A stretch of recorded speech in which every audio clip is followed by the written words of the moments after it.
the reason that we remove barriers is I want it to be as easy as possible for your family members to hit the target.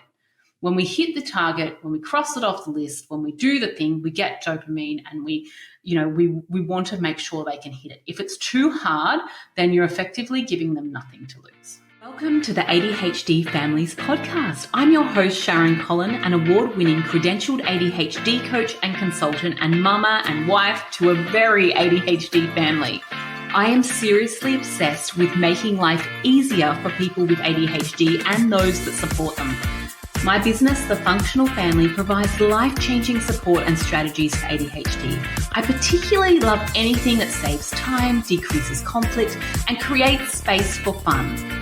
Do you want a life with your beautiful family that is more functional, fun, and full of joy? Let's explore together the wonderful and sometimes wacky world of family life with ADHD in the mix.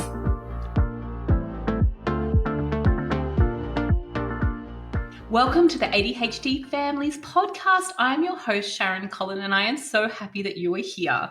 Today's episode is a fun one. What I'm going to do is we're going to do rapid fire tips to help your family. So if you follow just the ones that resonate with you, or you follow all of them, you are going to get big results for your family. Now, some of the tips that I'm giving in today's episode are going to be practical tips for you to action. Other tips are going to be mindset shifts that you might want to make. I am so happy that you are here, and I can't wait to share these with you. Let's get to it. Okay, let's do tip one. Tip one is to never act in the red. What do I mean by that?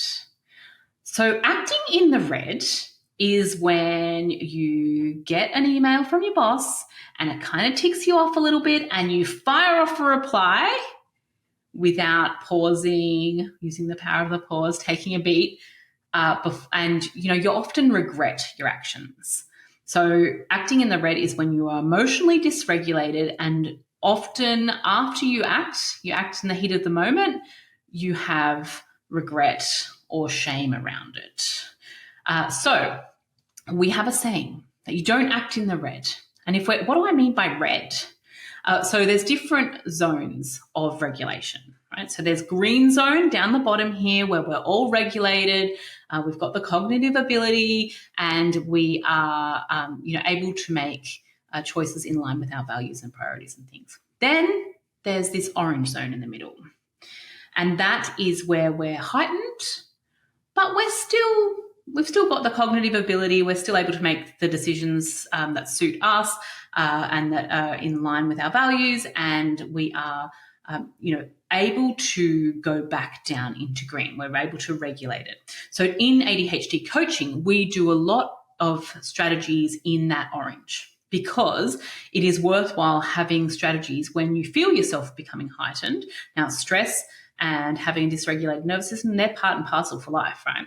But having your go-to strategies, whether it be, being able to do box breathing, whether it be able to take some sips of your iced water drink, something that helps you regulate. That is the sort of strategies that we would employ for that orange time. Now, from orange, we can go back down to green. But from orange, if we're not able to regulate, that's when we go to red. Now, a lot of people with ADHD are not able to recognize the orange, which is very interesting. They very easily recognize the green, and they very easily recognize the red, but they don't tend to have a lot of awareness about the orange. So it's about, giving ourselves that self-awareness of the orange and strategies that suit the individual for the orange.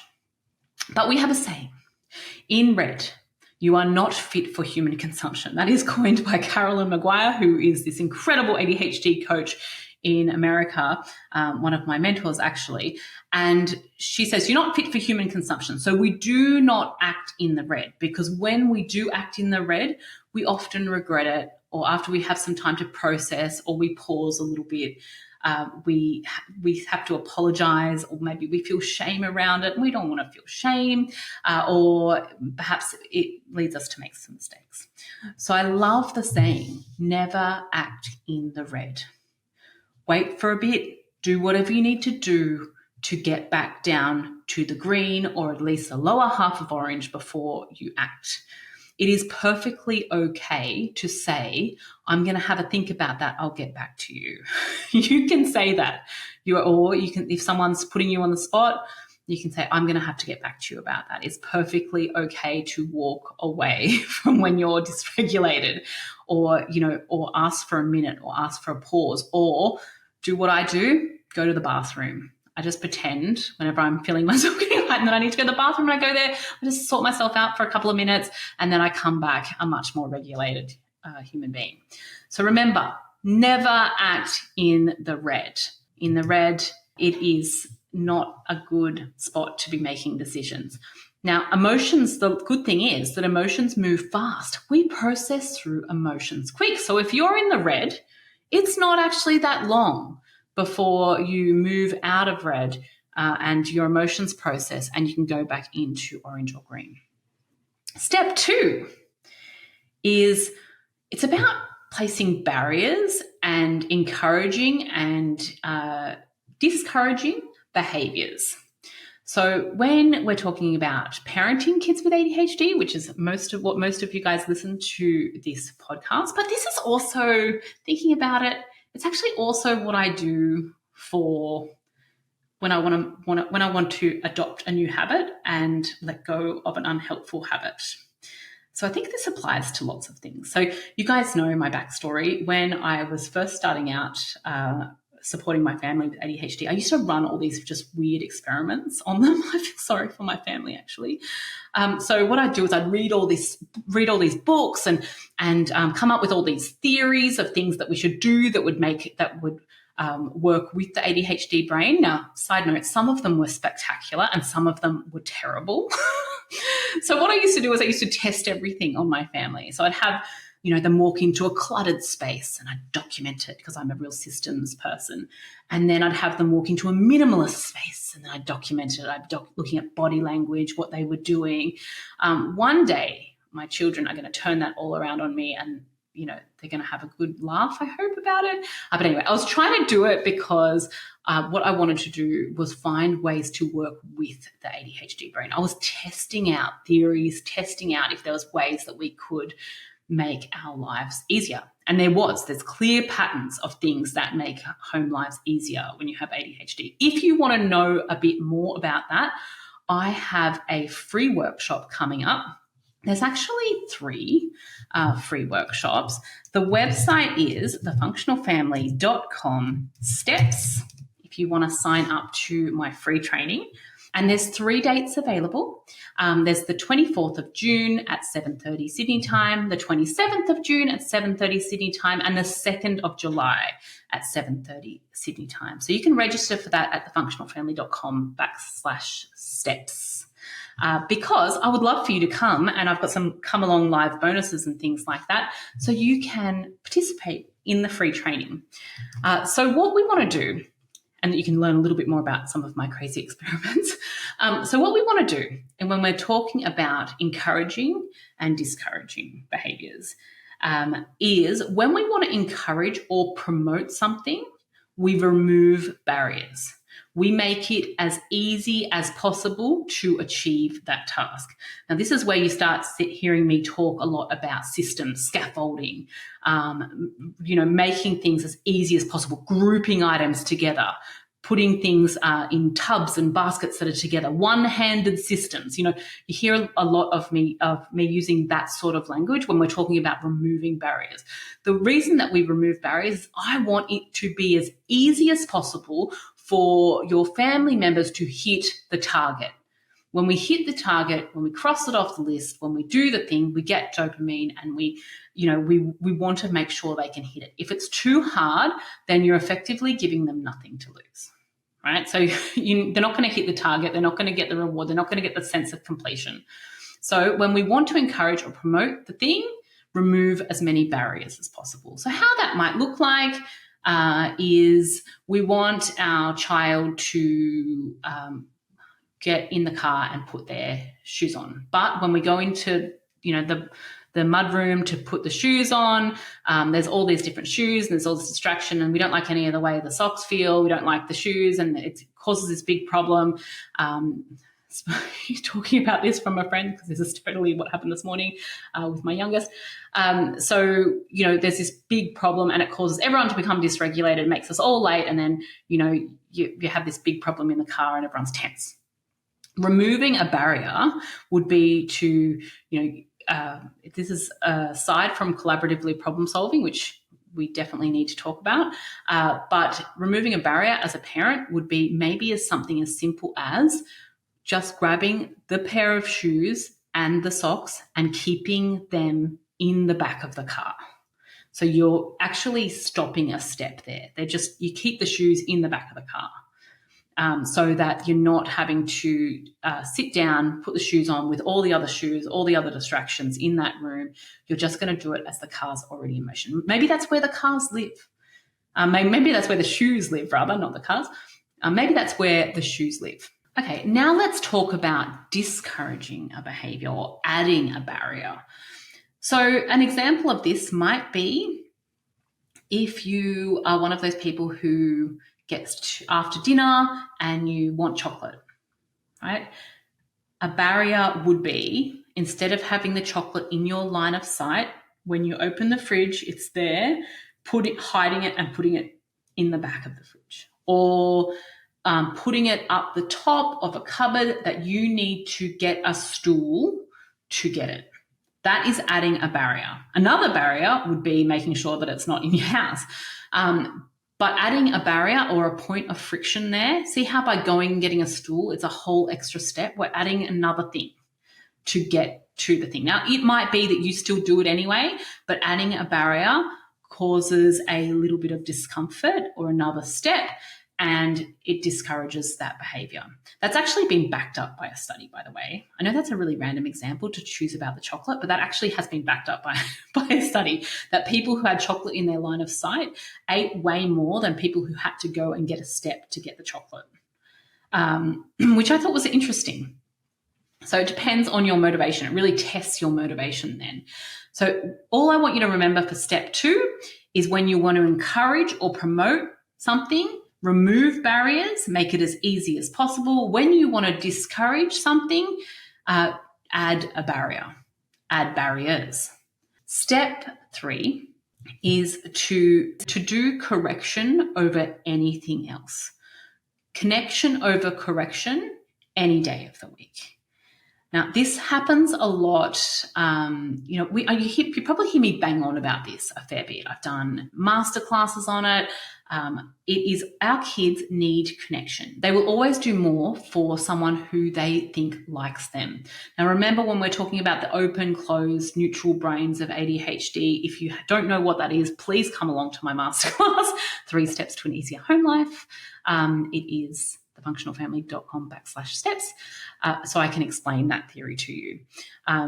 But we want to prioritize connection. So if you have the choice between connecting with your child or correcting them over something that they did wrong, choose the connection any day of the week. One of the things that I really like to do when my kids get in trouble, and they get in trouble a fair bit, the nature of having 3 boys that are hyperactive, they don't fly under the radar, they get their fair share of infractions at school. It's human nature for when your child gets into trouble and you walk up to the teacher because you're feeling heightened, you're probably going into the orange or the red zone, to walk up to your child and go, "What did you do?" Or "What did you do now?" What I like to do is, before I say anything, I put my arm around my child and I give them a cuddle, and in their ear I whisper, "Don't worry, I've got your back." This lets them know that they're not off the hook. They're absolutely going to get the punishment, whatever the teacher doles out, and I am absolutely going to support the teacher in whatever the teacher decides is appropriate. But I want my child to know that I am connected with them and it is going to be okay. That they are not alone in this. They are not being hung out to dry. They have, maybe they've made an interesting choice, but we are going to handle it together, that I am on their team. And that is what I'm meaning by this point of connection over anything else. We really want your child to feel connected. And of course, you are connected to your child. You guys are listening to this podcast. You're already doing a wonderful job.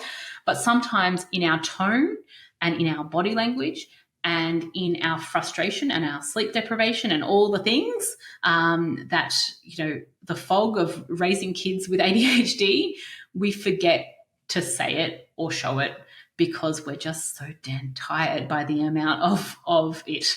So if having that tattooed across your forehead is helpful, feel free. Connection over correction any day of the week. Our kids need to have people that they are connected with. Every child needs at least one adult who's completely on their team. We want to make sure our kids have at least that we are on their team, that we have unconditional regard for them. And that doesn't mean they get away with murder, right? That doesn't mean that doesn't mean that we don't collaboratively problem solve with them. That doesn't mean that they don't have natural consequences. That doesn't mean that we bail them out. What we're doing is establishing a connection before anything else, letting them know that we are on their team. Number 4 is about breakfast. A lot of our beautiful kids struggle with weight, with eating food. They lean towards high carb, sugary processed things, and medication has a role to play in all of that. So what I do love to do is to give my kids protein for breakfast. So before they have their medication, they have to have protein. Now, what this does is stabilizes blood sugar. It helps with, their behavior throughout the day. It really does support them. There's quite a fair bit of research coming out now about how important protein is for breakfast. So that means scrapping the cereals, scrapping anything that's going to cause that blood sugar spike. We want something that has protein in it. So meat, eggs, whatever. What my boys like to have is I just bulk make fake away Macca's English muffins. I just make the sausage patties. I do like 100 at a time. And then they just have that with cheese on toasted English muffins. I wrap them all up and they just microwave them. They live in the freezer. They microwave them for 1 minute in the morning for breakfast. And so they're having a hot breakfast with protein in it every morning, and I don't have to do anything and I don't have to be a part of it. So that's been a really great tip. But you could also do protein shakes or protein smoothies, just trying to get that protein in there for breakfast.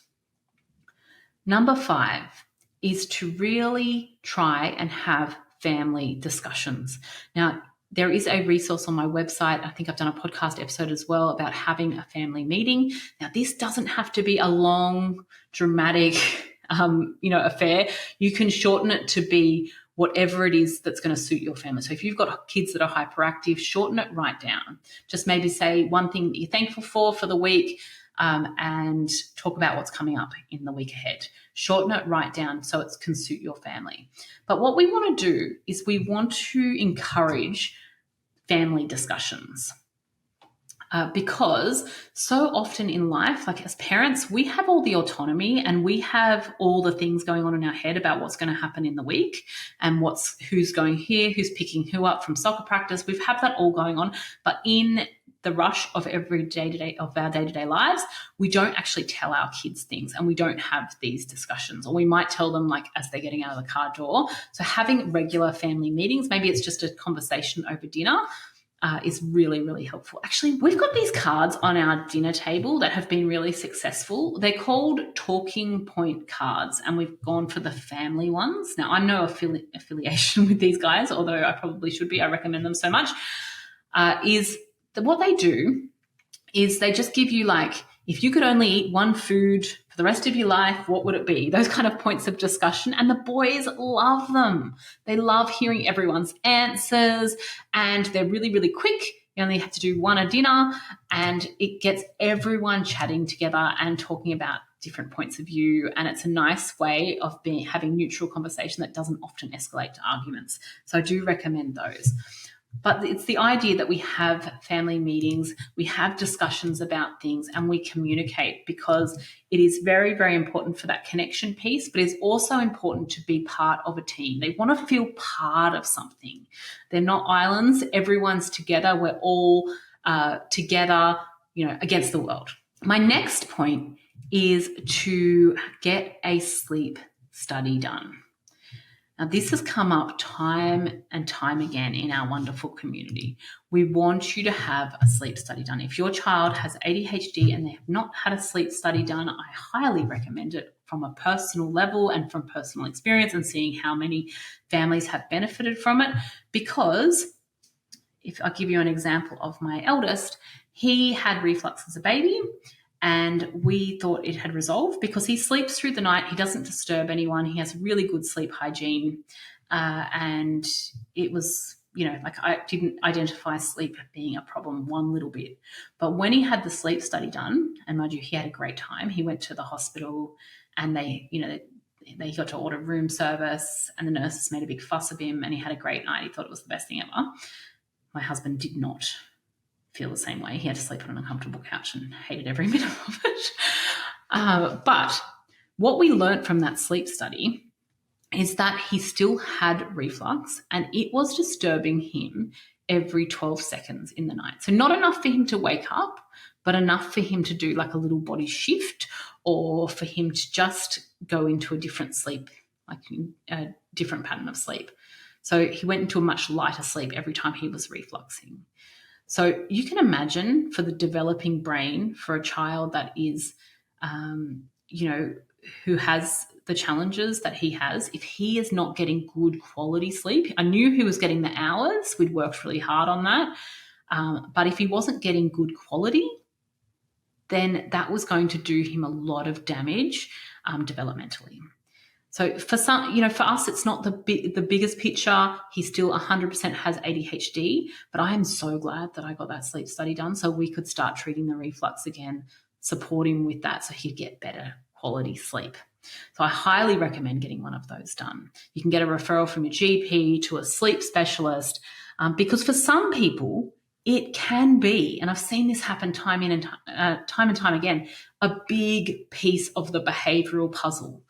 I don't know about you, but when I haven't had a good night's sleep, I am cranky. I have a short attention span. I can't make good decisions. I get really stuck. And our kids are exactly the same. And plus, it's going to make ADHD symptoms much more pronounced, because one of the pillars of ADHD management is sleep, good quality sleep. So we really want to get that checked and make sure that it is all okay, even if your child looks like a good sleeper like my one did. Got so many other little tips for you, is to get an ADHD coach, a families trained, credentialed ADHD coach. You need support, you need the right strategies, and you need someone who's going to workshop that with you. Now, if you would like to jump in and get a feel for that and how that plays out, please go and join the free training that's got coming up, thefunctionalfamily.com/steps. That's free. And you can attend that training for free, get all the resources, get the workbooks, participate in that training, and see if you can get some tips to benefit your family. Having the right ADHD coach in your corner is really, really important. We want practical skills. We want a workshop. What's been going on for your family? Now, what is an ADHD coach? I'm sure you've listened to that episode. Go back and listen to the Michelle Toner episode if you haven't already. What is an ADHD coach? An ADHD coach is someone who is trained to view your concerns with an ADHD lens. Now, what that looks like is we are trained in the how, the practical skills that come along with the executive function challenges that are common with ADHD. Now, a families trained ADHD coach, and this is important, is trained to work with the whole family. We can work with kids, we can work with the parents, we can work with the whole family. That's where our passion is. So you want to make sure that you've got someone like that in your corner, whether it be me or another wonderful coach in Australia and New Zealand. We are all friends. We frequently do referrals to each other. all the credentialed ADHD coaches. Now, you want to make sure that they're registered with the ICF and that they have the appropriate ADHD specific training to be a credentialed coach. That bit is important.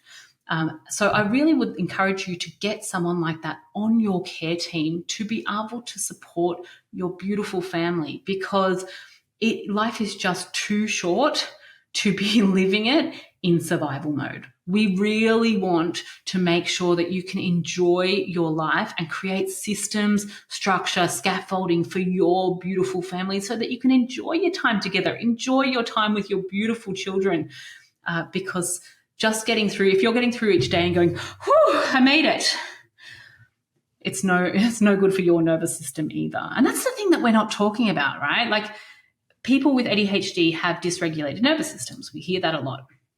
But there is another thing. Parents of kids with ADHD also end up with dysregulated nervous systems. It's like these lots and lots of micro traumas and no one giving them the skills and support that they need to be able to have a fun and functional life together when there's ADHD in the mix. And that's the bit that I love.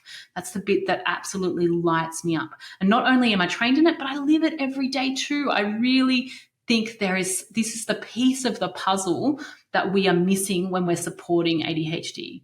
We need to create capacity for parents that are exhausted first, so then we can have capacity to do the homework that the OT is asking, to do the homework that the psychologist is asking, to have room to absorb some of that stuff. But we can't absorb it when we're so burnt out from what's being thrown at us, all those little micro cuts of feedback from school, feedback from sport, feedback from, after school activities. We can't absorb that stuff when we're too dysregulated ourselves because of everything that is going on and the overwhelm and mental load that we're carrying. So having a good ADHD coach in your corner can be game-changing for that, because we already know so many strategies that work for ADHD. We already know it. The executive function strategies that we have are solid, but what we want to do is find the right strategy for your family. It's not important what's worked for my family and all the weird experiments. It's actually what's important is what works for your family. Your family is what's important here. We want to create that capacity, create that right scaffolding so you guys can have a fun and functional life together. Now, let's go on to number 8. Number 8 is a school-related one. Now, this is a bit contentious, actually. This might not win me any friends, although it might win me friends with your children. Forget about homework. Just forget about it. If you're at the start of each year, write a letter to your school excusing your child out of homework. Now, what I mean by that is if your child is one of those kids who loves doing homework, ignore this point. Let them do it. Have at it. Right? But if it is causing your family distress, it is the worst time of day when people are usually trying to do homework. It is the time where we've run out of transition cash. We've done so many transitions. We've been holding it all day, and now you're asking me to do more work. Medication's wearing off. You're hungry, angry. There's all sorts of things that are happening. It does not make for good connection or good relationships. It makes for a lot of stress, and it makes for a lot of parents feeling bad about themselves, a lot of kids being dysregulated, and a lot of harsh words get said. Now, sometimes for families, it works okay to do homework in the morning. If you have time, if you have a tutor, sometimes that can be helpful, doing it before school. But what I really want you to take away is it is not important. You do not have to do it, right? So read to your kids or listen to audiobooks in the car, and while they follow along with, what's happening in the audiobook, that is okay. Reading, I definitely promote, but if homework is causing you stress, forget about it. We can always ask for it to be excused from that. And I don't want you to feel bad about it, because trying to force a child with ADHD to do homework when they don't want to is causing more damage and stress than homework is a benefit. So that leads me to talk about assignments and things like that. There's assignments in high school and things that in the older years of primary school that make up important parts of your of their grades, we want to make sure that we get those bits done. That is where I would lean heavily into doing things in the morning if you can. If you've got a tutor and they have morning availability, try hard for that. If not, it might be better to do it in the weekends, in the morning, when you have transition cash left, when you have a little bit more in the tank to be able to regulate yourself. But doing it at the end of the day is really, really tricky. So try and get out of as much as you can for that. It is not important. It causes families a lot of stress and a lot of damage. Number 9 is letting go of the shoulds. We do this a lot, parents, don't we? They should be able to. Why can't they? I always do this when I'm comparing, perhaps my life to some of my friends' lives that have, neurotypical, really quiet little girls that perhaps sit there and color in cafes and things. And I've just never had that. I have no idea what that even feels like to have a child like that. There's ones that just sit and just nice and have. My kids are like climbing over the back of the chairs and like pulling everything apart. So we do a lot of this should, and it usually comes out of a place of, comparison or not feeling, feeling frustration, really. They should be able to. You're comparing them against their older brother or their younger brother that can, or they, why can't they? Why can't they just do X, Y, Z? It's a place of, it's a real frustration. So what I want to change that to, because it is really not helpful. That is a narrative that goes along in your head that makes you feel bad and makes your child feel bad. It doesn't make anyone feel good and doesn't actually move them forward, because we operate here at the Functional Family based on, the Ross Green system of kids do well if they can. If they're not doing well, no one chooses to fail. No one chooses hardship, right? So if they're not doing well, then they have a lagging skill that we support them with. That's where we come in and we support them with whatever that lagging skill is. We help them to develop that skills, because skills and executive functions can be built. They're a muscle. We have to have the right strategies in place to be able to support them to grow and to be able to develop that skill and overcome that obstacle. But they should be the shoulds, and why can't they? That sort of language can be quite detrimental. So for yourself as well, we should watch our inner voice too. So what I would like to change it to is, when I catch myself doing the shoulds, I actually swap it round to, I wonder what is going on for them. So what that does is that takes it from a real negative tone to a tone of curiosity. And I can't tell you how many awesome parenting moments I've had. I've had plenty of awful ones too, but the awesome ones I've had have always come from a place of curiosity. So you see your child struggling with something, and instead of thinking, oh God, he should be able to just get dressed, why can't he just do it? You think, I wonder what is going on for them. And you might even say, can you tell me if they're okay with it? Can you tell me a little bit about what's going on for you in this moment? Because that curiosity leads to growth. That open mindset helps you try and understand what is going on from. Is it a regulation issue? Is it a sensory issue? Is it an overwhelm issue? Is it, what is going on for your child in that moment? Have they been able to vocalize what is actually happening? Is there frustration under it? Can we work with them to help them progress to the next thing or overcome that barrier that they are facing at that point in time?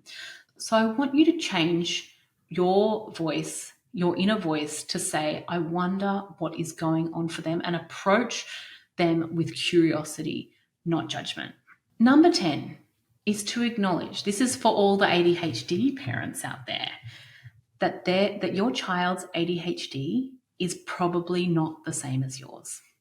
Now, I've been doing work with ADHD for 15 years, and I am yet to meet anyone that their ADHD is exactly the same. Yes, presentations are similar, but everyone's own experiences, their own lagging skills, their own executive function challenges, their own, strengths and values all roll in together and their own comorbidities all roll in together to make very, very unique individuals with unique presentations. And one of the dangerous things that I see parents do, especially those with ADHD, is assume that their child is having the same experience or the same presentation that represents their ADHD.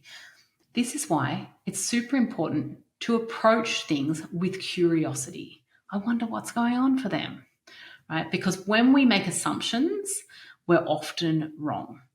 If we're basing it on our own ADHD experience, we are often wrong. We're viewing it through our lens, not through our child's lens. And it can be quite different, and it can cause more discomfort than it needs to be, because we need to get curious about what's going on for that individual, what's behind that behavior for that individual, what is going on for them. The next point is to learn about RSD and how that shows up for you. RSD stands for rejection sensitivity dysphoria. It is really, really common when it comes to ADHD. It's when you feel, and I really encourage you to have a look at this and delve into this rabbit hole a little bit more. We do a lot on this in the ADHD Families membership. It is when you feel rejection, almost like physical extreme pain. When we're sensitive to rejection, we are hypersensitive to it. We will feel it even when the other person doesn't realize that they are rejecting us. So an example for that would be, I send a text message to my husband that says, "Hey, gonna be late, start without me." And he picks it up and reads it like this: "Hey, gonna be late, start without me." Right? He reads it with tone that is rejecting him, that I'm somehow rejecting or angry at him. That is a beautiful example of RSD. One person's intention and the other person is receiving the message or acting in a way that is hypersensitive to rejection. And it can have big consequences in our actions. It can have big consequences for our regulation. It can have big consequences for our stress and frustration tolerance, and it needs to be honored. We want to reframe RSD completely and make sure that it is something that we carry around with us, but we do not let it drive the car. We don't want to let it drive. We want to acknowledge it and just go, "Hey, that's okay. That's my RSD. That's checking my safety here, and making sure that I am safe," but we don't let it steer. And having good strategies in place for RSD is really, really crucial. The next one is about finance, actually, which is very odd considering that I am not 100% finance savvy. I would never call myself overly money literate. But the tip is to get an accountant or a bookkeeper. If doing your taxes and managing your finances is not something that lights you up, some people it is, some people it isn't, please get a good accountant and a good bookkeeper. I have seen too many families and too many businesses go into all sorts of struggle because they do not have the right support in place to manage their finances. If you want a sneaky extra tip about how to save money, this is something that has worked for quite a few of my clients when you're thinking about saving, is change when we get Medicare and our health insurance pays out, we can have a payout bank account. So Medicare, you put the claim in and then it puts the rebate money into a bank account. Make that bank account at a barrier, which was number 2 of our tips here. So put it in a separate bank account that has, it's one of those online ones that you can't transfer easily. If you want to save, have that be your Medicare or your health fund and your health fund bank account, so that money there, you've already spent it, so you're not really missing it that much. It gets automatically deposited by Medicare into that bank account. We've got a barrier there, so we can't withdraw easily. It's not a transaction account. It's just something that's slowly accumulating over time. I'm not joking. One of the families that I work with saved $15,000 by doing that one tip, moving everything, moving from their Medicare, just having the rebate go into that bank account that they couldn't touch. Now, I truly hope that these tips have been super, super helpful for you. What I would love to do is invite you to our 3 steps to an easier home life with ADHD. It's a free workshop. There's going to be show up live bonuses. There's going to be all sorts of fun resources, workbooks, practical strategies for you and your family. I really want you to feel supported during this time. Make sure you jump on. It's www.thefunctionalfamily.com/steps. Get your place so you can come along, join the fun, and get some practical strategies to really support your family. Thank you for listening to this episode of the ADHD Families Podcast. If you loved it, please share it on your socials. I want this to start a conversation about ADHD. If you want to make this mum do a little happy dance, please leave a review on iTunes. If you would like to know more about what we do, check out thefunctionalfamily.com. I truly hope that you enjoyed this podcast and you use it to create a wonderful, effective, joyful life with your beautiful children.